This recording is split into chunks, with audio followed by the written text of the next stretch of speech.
श्री स्वामी समर्थ स्वामी भक्तांनो, आज आपण नवरात्रीमध्ये दुर्गा सप्तशतीचे किती पाठ केल्यानंतर कोणते फळ मिळते ते बघणार आहोत। तर पाठ करायचे असतील तर पोतीला देवतातुल्य मानून तिचे पूजन करावे। 1, 3, 5 अशा विषम संख्यांमध्ये सप्तशतीचे पाठ करावेत। सप्तशतीचे पाठ आपल्या उद्दिष्ट स्वरूपानुसार कसे करायचे ते आपण पाहणार आहोत।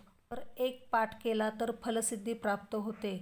तसेच उपद्रव शांतीसाठी 3 पाठ केले जातात व सर्व प्रकारच्या शांतीसाठी 5 पाठ केले जातात।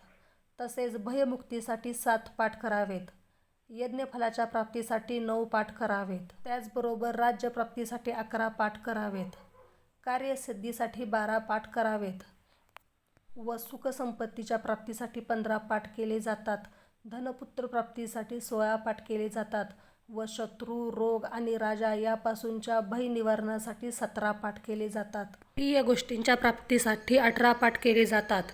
तसेच अनिष्ट ग्रहांच्या दोष निवारण्यासाठी 20 पाठ केले जातात।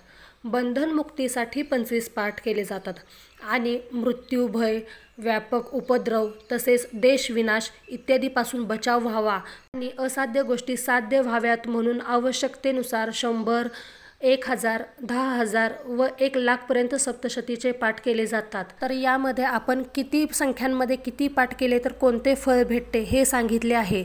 तरी व्हिडिओ आवडल्यास चॅनेलला लाईक, शेअर, सबस्क्राईब करा। श्री स्वामी समर्थ। धन्यवाद।